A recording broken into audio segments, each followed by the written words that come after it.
안녕하세요. 저도 올해 불혹의 나이가 되는 40살의 남자입니다. 저는 지금으로부터 약 1년 전 이혼을 했습니다. 그 과정이 정말 어떤 이혼 과정보다 힘들었습니다. 제게 이렇게 말도 안 되는 일이 어떻게 일어날 수 있는지 의아했어요. 이번 일을 겪고 나서 정말 세상에 믿을 놈 하나 없다고 다시 한번 깨닫게 되었던 것 같아요. 솔직히 여기서 사연을 들어보면 남자분들이 사연을 써서 보내는 숫자보다 여자분들이 써서 보내는 숫자가 훨씬 더 많다고 생각을 하고 있어요. 하지만 분류는 남녀 차이의 숫자와 잘 어울리지 않는다고 생각합니다. 인간성이 덜 된 사람인지 성숙한 사람인지에 따라 나뉘어진다고 생각을 하거든요. 물론 쓰레기처럼 놀면서 이 여자 저 여자들을 건드리는 남자들도 많지만 저는 그 남자들의 수만큼 여자들도 남편 몰래 놀러 다니거나 일탈을 하는 사람들이 많을 거라고 생각합니다. 마치 제 아내가 제게 몰래 그렇게 행동했던 것처럼 말이죠. 이번에 처음으로 이렇게 글로 제 이야기를 한번 풀어보게 되었는데 서툴 수 있지만 예쁘게 봐주시길 부탁드립니다. 저는 결혼을 하면 제 생활이 조금이라도 더 윤택해지고 더 나아질 줄 알았습니다. 저는 가정을 빨리 꾸려서 아이도 낳고 오순도순 행복하게 사는 것이 꿈이었거든요. 지금은 헤어졌지만 편의상 아내라고 지칭하도록 하겠습니다. 아내와 저는 어떤 모임에서 만났습니다. 정확하게 말을 하자면 저희 어머님이 출석을 자주 하셨던 투자 모임에서 장모님을 만나시게 되었어요. 두 분께서 모임을 함께 하시면서 많이 친해지셨고 그 결과 저 아내의 선자리가 주선되었죠. 당시 제 나이는 31살이었고 아내의 나이는 딱 30이었습니다. 서로의 직장과 가정 환경이 마음에 들었고 결혼을 전제로 만남을 이어가는 것 또한 부드럽게 진행이 되었어요. 굳이 따지고 보면 처가댁이 저희보다 조금 더 잘 살았습니다. 장인어른과 장모님께서 전문직에 종사하셔서 돈을 정말 잘 버셨거든요. 저희는 너무 급하게 준비하는 것인가 싶어 약 2년간의 연애를 하기로 했고 결혼에 골인을 하였습니다. 결혼 생활은 평화로웠습니다. 아무래도 30이 넘어서 하는 결혼이라 그런지 재정적으로 여유로웠죠. 아내와도 적당히 서로를 알아가는 시간을 가진 이후에 결혼을 하게 된 터라 좋았습니다. 저희 본가와 처가댁에서도 넘칠 만큼 금전적으로 도움을 주시기도 하셨고요. 그렇게 신혼기간을 보냈어요. 저희는 아이를 간절히 바라고 있었는데 도통 아이의 소식은 찾아오지 않았죠. 그러던 와중 장모님의 건강에 이상 신호가 왔다는 사실을 아내가 전해주었습니다. 그러면서 제게 부탁을 하더라고요. 일주일 중에서 절반 정도는 장모님 댁에 가서 지내면서 간병을 병행하고 싶다고 하면서요. 당연히 저는 흔쾌히 허락했죠. 본인의 엄마가 그렇게 아픈데 자식된 도리로 당연한 행동이잖아요. 저도 장모님께 따로 연락을 드리겠다고 말을 했어요. 그랬더니 아내가 그런 저를 긋고 말리더라고요. 아니야 여보, 엄마한텐 연락하지 않아도 될 것 같아. 그게 아무래도 엄마가 당신한테 알리고 싶진 않아 하는 것 같더라고. 당신은 아무래도 아니라고 말할 것 같긴 한데 우리 엄마가 당신한테 짐이 되는 듯한 기분을 느끼게 된 것 같아. 그러니까 내가 나중에 눈치 봐서 당신한테 연락할 테니까 그 전까지 따로 연락드리지 마. 알았지? 그렇지 않아도 우리 엄마 건강도 그렇게 좋은 편이 아닌데 괜히 마음까지 불편하게 만들어주기 싫어서 그래. 그래도 괜찮지 여보? 진짜 그 말을 듣는데 가슴 한 구석이 찡하니 울리더라고요. 아버지를 아버지라 부르지 못하는 홍길동도 아니고 아프다고 말을 하기 어려운 사이가 되었다는 사실에 저는 처가댁에 좀 더 잘해서 부담을 느끼게 하지 않아야겠다고 다짐을 거듭했고 일단 알겠다고 대답을 했습니다. 그 이후 아내는 일요일, 월요일, 화요일은 저희 집에서 그 외의 요일은 친정에서 지내기 시작했습니다. 아내는 저와 떨어지는 요일이 4일씩이나 되는 대신 함께하는 사흘의 기간은 저랑 오롯이 보내기로 했었죠. 사실 주말 부부 같은 느낌이 들어 불편하긴 했지만 그래도 하나뿐인 장모님의 건강과 직결되는 부분이다 보니 어쩔 수 없다 생각을 하게 되었습니다. 그렇게 반년을 지냈습니다. 그렇게 지내기 시작한 초기와 달리 아내는 점점 제게 소홀해지기 시작하였고, 제가 장모님의 호전 상태를 물어보거나 하는 일이 생기면 아내는 가뜩이나 엄마가 아파서 힘들어 죽겠는데 그렇게 예민한 부분을 헤집어놔야 속이 시원하냐는 등의 매섭고 날카로운 말만 하기 시작했고, 저는 그런 아내의 눈치를 보는 생활을 이어나가고 있었습니다. 솔직히 저는 아내가 그렇게 장모님의 병간호를 하는 것은 당연하다 생각했고 서운하지 않았습니다. 그런데 장모님이 제게 알리지 말라고 했다는 부분이 너무 서운했어요. 제가 그래도 사위인데 사위보다는 남에 가까운 것 같고 아직도 제대로 된 가족으로 환영받지 못했기 때문에 제게 기대지 못하는 거라고 생각하게 만들었거든요. 아내에게 장모님을 찾아뵙고 싶다고 말을 해도 아파서 가족들 얼굴 보기도 힘들다는 사람을 그렇게 괴롭혀야 되겠냐고 맞받아치는 아내의 말을 들을 때면 가슴이 아팠고 서운하고 섭섭하면서 죄송했습니다. 그러던 어느 날이었습니다. 아내가 집을 비우는 토요일이 되었습니다. 그날 급하게 친한 친구의 아버지가 상을 당하셨다는 이야기를 전해 듣게 되었고 헐레벌떡 준비해서 집을 나서고 있었습니다. 그런데 바로 그 순간 제 두 눈으로 보고도 의심할 수밖에 없는 상황이 연출되고 있었어요. 제가 살고 있던 집에서 장례식을 가기 위해서는 번화가 쪽에 숙박업소가 즐비하게 줄 세워진 골목을 지나가야 합니다. 그런데 그 골목을 지나가던 순간 익숙한 여자가 눈에 들어왔어요. 거의 본능에 가까운 포착이었죠. 그 여자는 바로 제 아내였습니다. 상갓집이고 나발이고 너무 놀라서 아내를 붙잡기 위해 서둘러 차에서 내려서 아내를 향해 달려갔습니다. 그런데 온데간데 사라지고 없었어요. 마치 신기루처럼 말입니다. 일단 설마 하는 의심을 품은 채로 친구의 아버지를 모신 상갓집으로 향했고 명복을 빌어주고 집으로 돌아왔습니다. 그리고 다음날 아침 집으로 들어오는 아내에게 물었죠. 여보, 어제 혹시 처갓댁 안 가고 번화가에 갔었어? 제 질문에 아내의 눈썹이 잠시 꿈틀거리는 듯 싶더니 여보, 진짜 제발 사람 짜증나게 좀 하지 마. 진짜 가뜩이나 피곤해서 죽을 것 같은데 수고했다고 말하면서 고생했다 한마디 건네지 못할 망정 사람 짜증나게 대체 왜 그러는 거야? 진짜 적당히 좀 해. 불같이 예민하게 화를 내는 아내의 태도를 보면서 저는 본능적으로 수상함을 감지했습니다. 평소와 별 다를 바 없이 예민하기는 했지만 뭔가 모션이 더욱 크게 느껴졌었거든요. 여자의 직감은 무시하지 못한다는 우스갯소리가 있죠. 남자의 직감도 마찬가지입니다. 동물적이고 본능적인 감각에 가까운 거죠. 아무런 티도 내지 않고 미안하다고 사과를 하며 아내를 대충 달랜 후 아내가 장모님을 간병하러 가는 수요일을 기다렸습니다. 그리고 저는 수요일에 퇴근을 하며 처갓댁을 찾아갔어요. 띵동 누른 초인종 소리에 장서방, 이게 얼마만인가? 왜 그동안 연락도 없더니 무슨 일이야? 하면서 버선발로 저를 맞아주신 장모님의 얼굴엔 병색이 전혀 보이지 않았습니다. 이런 말을 해도 될지는 모르겠지만 저는 장모님이 정말 많이 아프길 바랬습니다. 제 아내가 설마 자신을 배 아파 낳아주신 부모를 팔았던 사실은 아니길 바라면서 말이에요. 오랜만에 퇴근길에 생각나서 왔다며 양손에 싸들고 온 과일 상자를 건네어드리며 이런저런 이야기를 했습니다. 그러다 물었죠. 장모님, 요즘 몸은 어떠세요? 장서방, 걱정하지 마. 나 요즘 아픈 곳 하나 없이 너무 건강해. 이게 다 장서방이 날 걱정해서 그런 거 아닌가 싶어.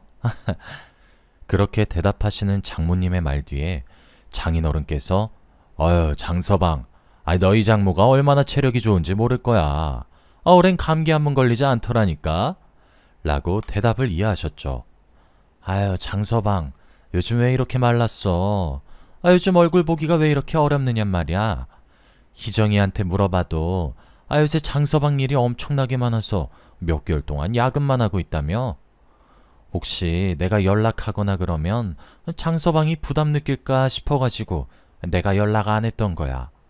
서운하거나 그랬던 것은 아니지? 아유, 오랜만에 장서방 얼굴 보니까 기분이 너무 좋네. 그쵸, 여보? 그러니까 말이야. 장서방, 오랜만에 왔는데 저녁이라도 먹고 가게. 어? 장모님과 장인어른은 앞다투어 제게 말을 붙이기 시작했고, 그런 순간이 길어질 때마다 제 표정은 관리가 전혀 되지 않았습니다. 저는 지금도 잠시 짬을 내서 온 것이라고 제 아내에게는 여기 온 사실을 비밀로 해달라고 했습니다. 왜냐고 묻는 장모님과 장인어른의 질문을 대충 얼머부리며 넘겼죠. 그리고 곧장 집으로 왔고 생각에 빠지기 시작했습니다. 생각의 결과 회사에 휴가를 내기로 결정했고 내일 잠시 짬을 내어 아내와의 만남을 가진 이후 끝까지 미행을 하기로 했죠. 어떻게든 다음날 아내를 만날 수 있었고 만나서 점심을 한 끼 같이 하고 제가 만든 핑곗거리에 대해 이야기를 나눈 이후 깔끔하게 헤어졌어요. 아내에겐 장모님 밑으로 들어가는 돈이 부족하면 제게 언제든지 말을 하라고 호언장담을 하면서 말이에요. 그리고 전 아내의 뒤를 그대로 쫓아갔습니다. 아내의 뒤를 쫓아갔는데 아내의 행선지는 예상외로 저희가 살고 있는 아파트 단지였습니다. 저는 속으로 한숨을 돌리며 잘못 생각했다고 생각하던 바로 그 순간이었습니다. 아내가 운전하던 차가 주차장에 부드럽게 멈춰섰고 아내가 내렸습니다. 그런데 그 차에는 20대 초반으로 보이는 청년 하나가 동승을 하고 있었어요. 아마 제가 아내의 뒤를 쫓기까지 조금의 시간이 걸렸던 그 사이에 동승을 했나 보더라고요. 아내는 제게 연애 시절에나 보여줬던 수줍은 미소를 지으며 20대 초반 청년이랑 걷기 시작했습니다. 설마 했습니다. 저희가 살고 있었던 동은 백사동이었는데 아내와 그 청년은 백일동이 있는 곳으로 걸어가더군요.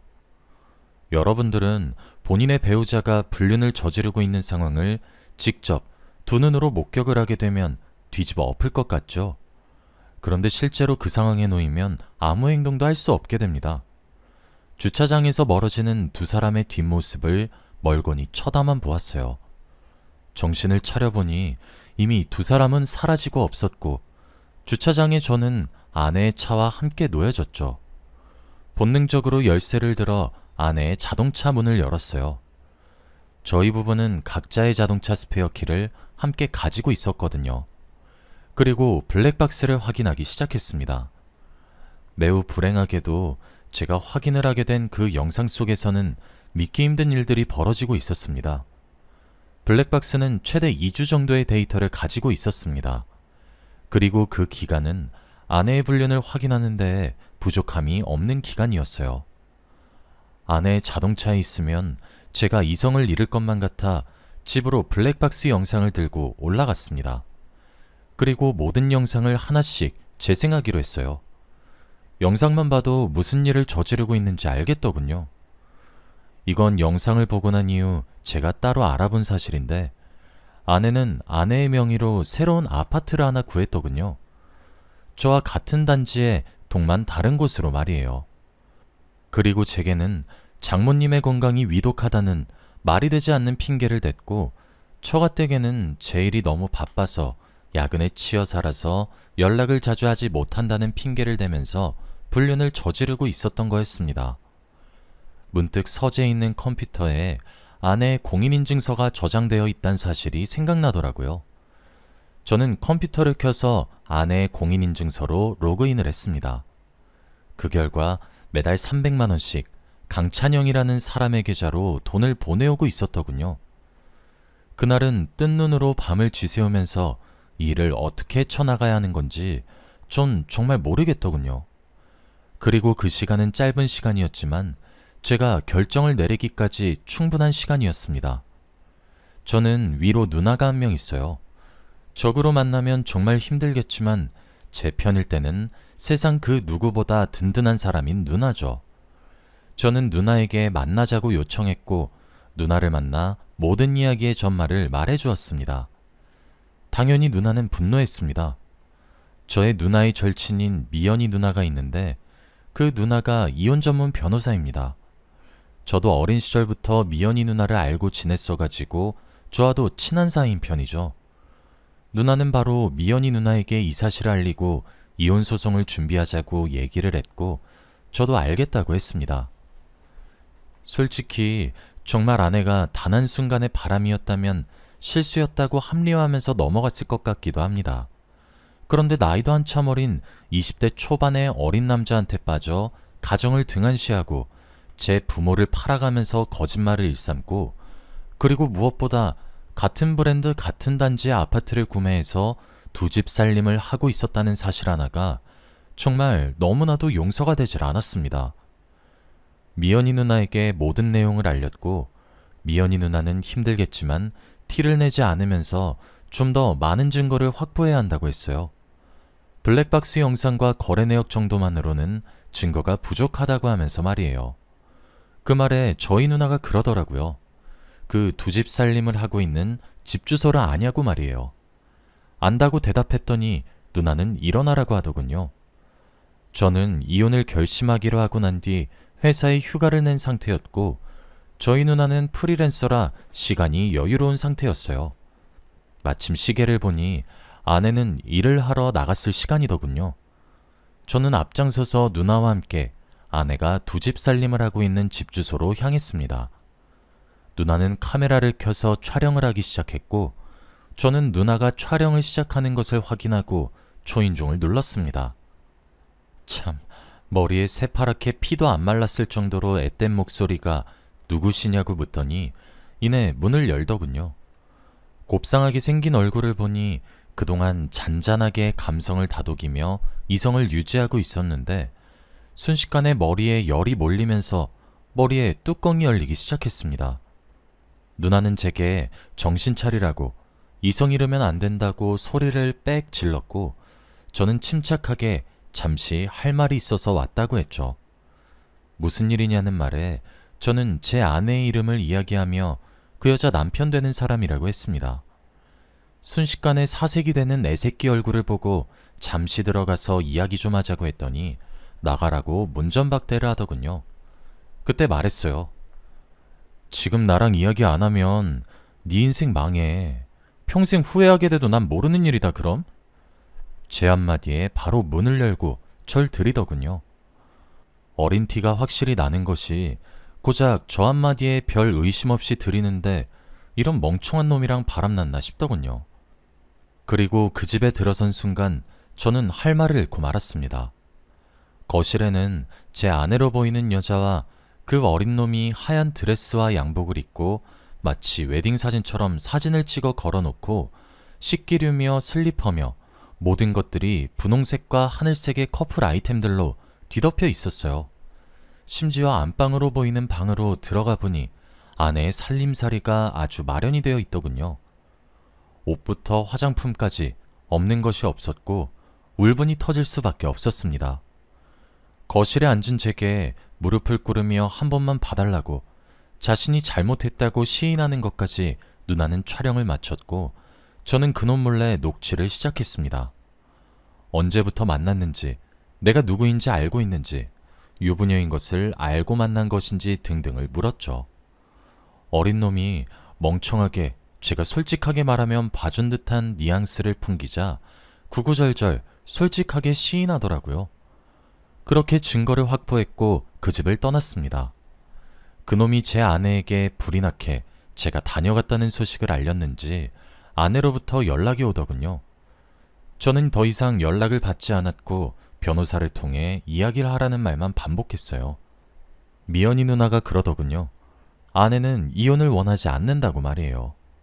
정말 기가 막히는 노릇이지 않나요? 저는 그 말을 듣고 미연이 누나 앞에서 주책맞게 눈물을 줄줄 흘리면서 말했어요. 법정 위자료로도 제가 받은 상처가 부족하고 정말 화가 나고 분이 안 풀린다고요. 그걸로는 제게 위로가 하나도 되지 않는다고 정말 인생 망하게 하고 싶은데 법의 처벌이 왜 이렇게 솜방망이 같냐고요. 미연이 누나가 그러더군요. 본인의 의뢰인에게 권하지 않는 방법이지만 금전적으로 힘들게 하고 싶으면 합의이혼으로 위자료를 받아낼 수 있다고요. 그렇게 저는 새파랗게 어린 놈과 아내에게 불륜의 증거를 당신들의 부모들에게 보내서 모든 사실을 알게 할 것이고, 아내의 사회적 지위는 물론 어린 놈, 너의 찬란한 미래를 내가 반드시 부숴주겠다고 협박했습니다. 알고 보니 어린 놈 그 자식은 연예인을 지망하고 있던 연습생이었고 술집에서 일을 하다 제 아내의 눈에 띈 케이스였어요. 아내는 두 손 모아서 두 번 다시 이렇게 살지 않겠다고 싹싹 빌었으나 전 용서하지 않았습니다. 결론적으로는 그 연예인 지망생에게 합의금 1억을 불렀습니다. 당연히 그 나이 때에 마련하지 못하는 금액이었죠. 상간자 판결문을 가질 것인지 합의금을 마련할 것인지 둘 중 하나를 고르라고 했더니 결국 본가 부모님께 손을 빌려 1억이란 돈을 맞춰왔더군요. 그리고 제 아내는 두 집 살림을 했던 그 집과 저희의 신혼집을 제 명의로 바꾸고 자신이 타고 다니던 차까지 제 명의로 바꾸게 한 다음 조용히 이혼을 했습니다. 처가댁에는 아내가 성격 차이로 이혼을 했다고 뭐 알아서 둘러댔겠거니 싶었습니다. 지금 그렇게 저는 자유로운 몸이 되었습니다. 세상을 살아가면서 이제 제가 또다시 사람을 믿을 수 있을지 모르겠어요. 저는 지금이 되어서야 겨우 모든 정리를 할 수 있었고 상처를 털어내게 되었습니다. 여러분들도 항상 조심하도록 하시길 바라며 이 글을 마치겠습니다. 제가 인생의 제 2막을 다시 잘 살아갈 수 있도록 응원해 주시길 바래요.